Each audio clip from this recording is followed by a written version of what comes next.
sore semuanya ya.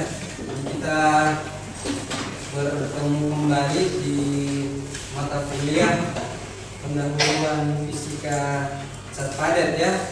Ini adalah pertemuan kedua. Di pertemuan pertama pekan lalu saya sudah memperlihatkan rencana pembelajaran semester, termasuk kita sudah dalam tanda kutip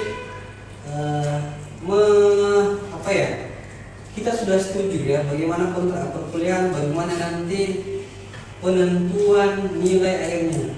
Termasuk pekan lalu itu saya sudah dalam tanda kutip sudah mengenalkan secara garis besar apa itu pendahuluan fisika padat. Tapi sebelum kita mulai ya seperti biasa kita harus berdoa dulu sesuai dengan agama dan kepercayaan masing-masing. Saya minta Ismail, bisa Ismail pimpin doa Ismail? Oke, silakan ya. Sebelum kita memulai pembelajaran, kita berdoa menurut keyakinan masing-masing. Doa dimulai.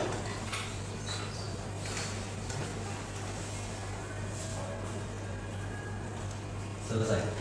Oke. Baik, terima kasih ya. Jadi kita lanjut materi tentang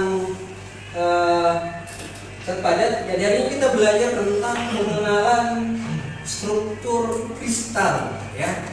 Mungkin ada pernah mengenal struktur kristal, apa itu di kepalanya kristal itu apa.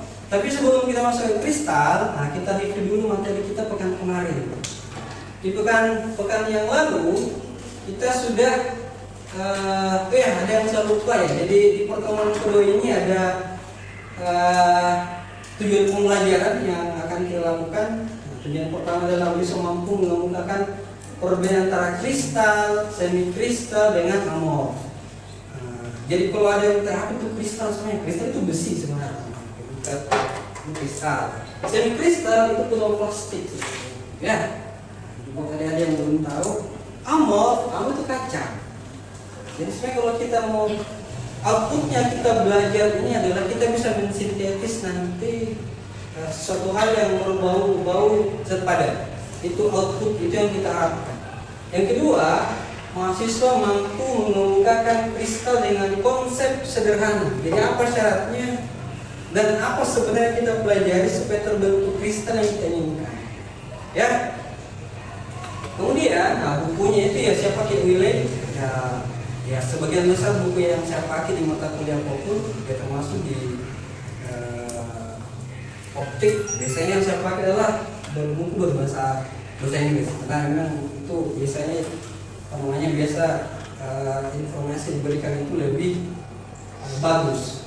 Kemudian di sini ada jurnal saya yang pernah saya terbitkan tahun 2019 sampai tahun 2023. Termasuk 2023 itu penelitiannya saya beli tentang bioplastik ya. Biofoam atau bioplastik? Biofoam ya. Kalau dia apa lagi itu biofoam. Silahkan beli makanan itu warna putih itu mesdom. Cuma jangan terlalu sering gunakan itu karena itu adalah salah satu penyebab kanker sebenarnya. Jadi silakan balik ke biofoam. Cuma kalau menggunakan biofoam itu kalau dikasih air biasanya langsung rusak dia. Makanya dicari alternatif, salah satunya adalah bisa menambahkan doping dalam bentuk ketosa. Oke. Jadi dia sebelum kita masuk, saya mau review dulu materi yang kemarin. Fadil, ya Pak. apa itu materi Fadil? Materi segala sesuatu yang ada di bumi yang mempunyai massa dan bisa menempati segala ruang. Oke, konsepnya begini deh. Kalau kalian mau pelajari partikel A, partikel B, ya, jangan langsung melihat bentuk makroskopik. Jangan lihat yang seperti ini seperti apa, bentuk mejamu seperti apa. Tapi yang paling pertama kita lihat adalah bagaimana struktur penyusunnya. Kenapa bisa ada yang kuat, ada yang lemah, ada yang apa ya? Ya mungkin kita biarkan istri dia lama-lama kan hancur sendiri. Penyebabnya apa? Kita harus pertama lihat bentuk penyusunnya. Bentuk penyusun utama itu namanya materi. Materi tadi disampaikan Fadil seperti penyampaian orang lalu, materi adalah segala sesuatu yang punya massa dan menempati ruang. Apa itu lattice? Lattice itu adalah sebuah susunan titik-titik yang teratur dan berada dalam ruang dan dalam satu ruang. Basis ada namanya atom, itu tadi yang saya bilang atom itu satu. Jadi syaratnya supaya kristal yang kita buat betul-betul bagus, syaratnya basis sama kisi harus satu paket. Jadi kalau basis saja tidak akan terbentuk. Ya basis tadi sama seperti ini. Kenapa ini lembek? Karena basis saja. Kenapa ini lembek? Karena lattice saja. Nah, supaya betul-betul bagus, basis sama kisi itu harus. Makanya kalau kita belajar di tingkat atom, tingkat atom itu berpasangan juga seperti itu. Jadi bukan juga partikel ukuran makro seperti manusia berpasangan. Di tingkat atom pun sama. Jadi kalau dia hanya satu, ya tidak berpasangan, tidak akan bagus. Jadi pada dasarnya itu ya kalau kita bertingkat di tingkat kita itu di tingkat paling bawah mereka berpasangan. Ya, saya akibatkan begini. Basis ini adalah orangnya, lattice ini adalah rumahnya. Jadi kalau rumah tidak didiam cepat rusak.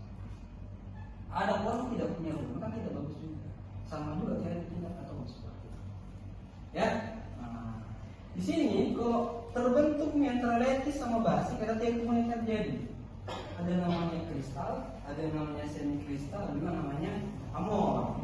Amorf itu apa? Amorf itu kalau misalnya ada satu lattice saja, tapi tidak ada basisnya. Ada basis, tidak ada lattice, itu namanya amorf. Aplikasi, tapi yang bilang amorf itu tidak bagus. Tidak, kita bisa aplikasikan dalam satu kaca. Kristal itu harus disyarat terbentuk syaratnya. Ya, ada lattice, ada basis. Terbentuk kristal yang seperti yang sekarang seperti di sini. Tapi ada juga semi kristal dia bercampur. Tapi kalau misalnya ada pengaruh dari luar, misalnya dari depan, dia langsung berlepas. Makanya ini tidak boleh terlalu sering kena matahari. Kenapa? Dia lama-lama leleh. Kalian, ya ini contoh dari semi kristal. Ya, paham? Oke, nah ini ilustrasinya begini. Kalau dia lattice sama ilustrasinya membuat seperti ini. Kalau dia kristal, sama seperti kalau kita buat rumah, batu-batunya terus rapi. Kalau dia amorf, ada bolong-bolong seperti ini.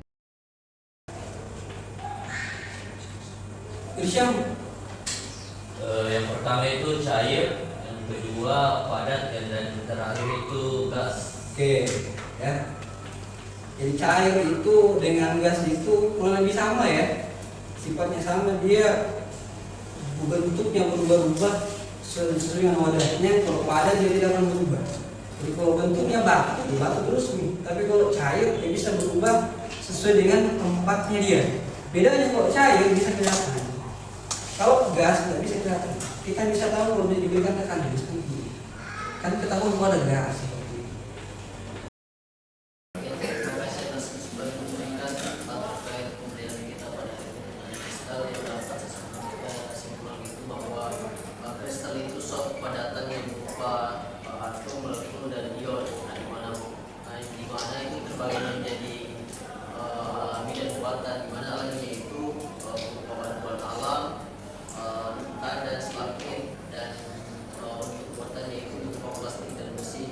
Dan adapun tujuan proyek kita pada hari ini itu kita mampu mensintesiskan suatu padat kristal baik berupa kristal alami maupun kristal buatan, sehingga kita dapat memanfaatkan dalam kehidupan sehari-hari, contohnya seperti nanoteknologi. Mungkin itu yang dapat saya sampaikan. Saya kembalikan.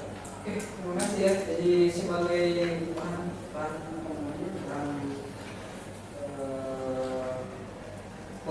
pembacaan di rumah, sebelum kita masuk ke rumah, silahkan Anda lihat benda-benda di sekitar rumah. Cari satu benda dalam tanda kutip biasa, tapi tingkat kekerasannya berbeda. Misalkan ya, contoh ini saja, ada lemari kayu, ada lemari kayu. Seperti yang begini, kalian cari benda-benda di sekitarnya dalam tanda kutip dia sama, tapi strukturnya itu berbeda. Baru kita coba menentukan apa yang bisa menyebabkan terjadi perbedaan. Paham? Oke, kita sampai di sini ya.